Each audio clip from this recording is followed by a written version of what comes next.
We're talking about the presidential candidate who owns 100 properties bought with cash. We're talking about this guy, and it seems like Flávio Bolsonaro has dropped off the media's radar, you know? A guy who bought 100 properties with cash, with the salary kickback scheme practically proven, and then they found a formal flaw in the process to block the investigation. Let's be honest, to be president of the country, right? So I repeat, everyone has to answer for their actions according to the law and the seriousness of the acts committed. He has a suspicious mind. And to top it off, we still have the former government leader, Jacques Wagner, involved with Daniel Vocaro's former partner, also with a series of activities that raise questions even among his own party members.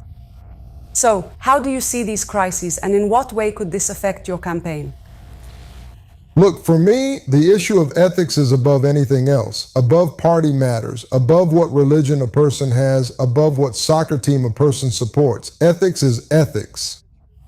And the respect I have for President Lula is because he, unlike his predecessor, who changed the Minister of Justice, changed the Director General of the Federal Police, changed the Superintendent of the Federal Police in Rio de Janeiro to protect his son, Flávio Bolsonaro, the current president candidate for president, right?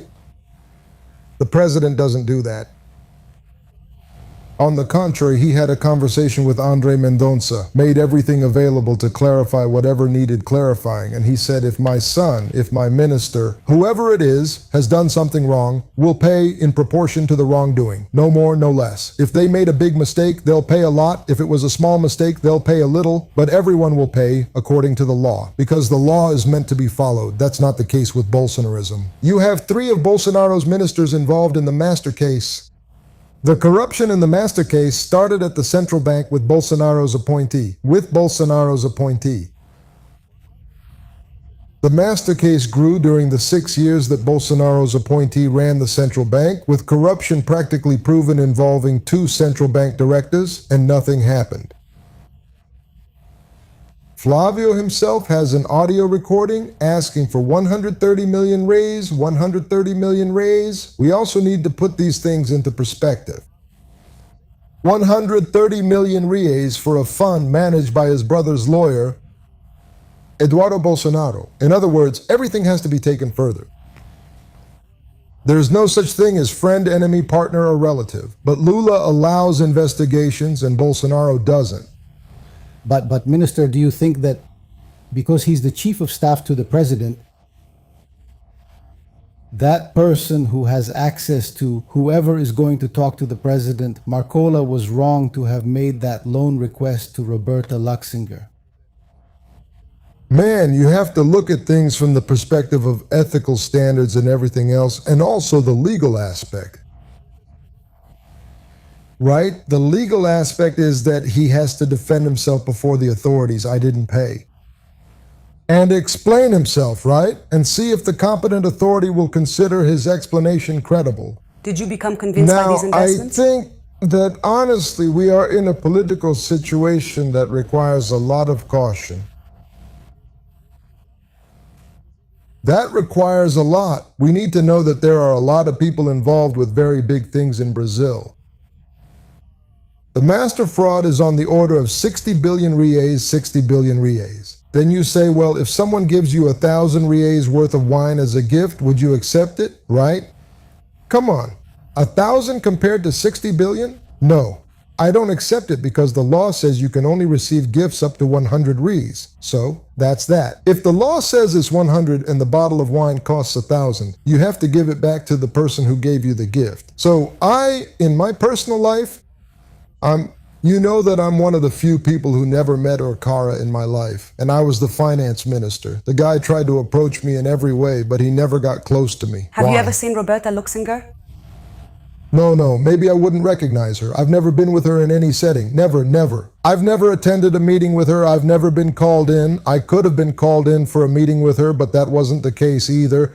So what I want to tell you is that at the Ministry of Finance, there are rules about who gets access, you know. There are screening measures to protect the public official. It's not because something wrong is going to happen, it's to protect the authority. Now, it's an environment where politics needs to be reformed. If you ask the public what they think of the political class, they have many reasons to consider everyone, suspect. As a principle, but that's not true. There are very honest people, there are people who might make mistakes, and there are people who are criminals. Now, in ethics, everyone has to be held accountable for their actions according to the law. Sorry, it's just a very quick addition. But the response from the president himself and the PT leadership as well, saying, "Who has never asked a friend for a loan?" Isn't that also a kind of omission in the face of the seriousness of the situation? Because if it were your assistant, going through exactly the same situation, would this kind of information be no big deal, just a friend's loan? Look at this. Banco Master financed, for example, Tarcisio's campaign and Bolsonaro's campaign in 2022. Then you might say, look, but at that time, no one could have imagined that Vorcado was, or Zader, who was the one who financed both, who is Vorcado's brother-in-law. No one could have imagined the guy was like that. But shouldn't you take the proper precautions? Shouldn't you have known who the guy was? So, these questions, is it really true that that second-rate movie cost 134 million reais to make? Who did you hire to make that movie? Which Hollywood actor did you hire? So, it's fair to ask these questions, but I think we need to talk about the whole situation that's happening and let the police do their job. Let the judiciary do their job. You mentioned that the politics in the country would need reform, more or less in those terms. And one of the issues that has become one of the biggest issues in the broader national political landscape is the role of the judiciary, especially the Supreme Federal Court. And I ask this because in this year's electoral campaign, in 2026, there are 2 Senate seats up for grabs in each state, and the campaigns for governors, candidates for state government, and senators end up having synergy. How do you expect the candidates, there are 2 candidates from your ticket for the Senate, Simon Teves and Mariana Silva, should behave regarding this debate involving the Supreme Federal Court? Should they take a stance in defense of the Supreme Federal Court, since the opposing side has been more critical of the Supreme Federal Court? Or do you agree that yes, this major political reform you mentioned should also involve the Supreme Court? No, one thing is to defend the Supreme Court as an institution. And in that sense, I also defend the presidency of the Republic and the National Congress as institutions. Another thing is to judge whether the conduct of someone in power is appropriate.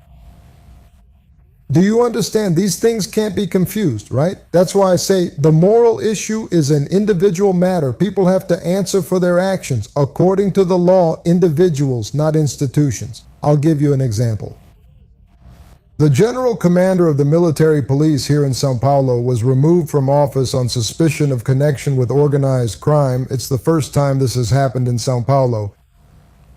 General commander of the military police. 2 other colonels were accused of passing on information about the prosecutor, Lincoln Gakia, to organized crime. He is under a death threat. Another was caught at a vacation resort in Campos do Jordão with members of organized crime. Are you going to condemn the military police because of this, or are you going to condemn the 3 individuals who will eventually have the right to defend themselves and so on? Is it the military police, or are it these members who are currently under investigation? Am I going to condemn the entire force? No. The military police, I know the force, I know several of them. I had the privilege of spending time with several military police officers, people of great honor. I can assure you that we're talking about 90% of the force in the country who want to serve the state of São Paulo. Now, it's the commander, he removes and sends them away. Wasn't there another colonel who killed his own wife at home, a soldier? In other words, there are individuals who make mistakes. Those individuals need to be punished.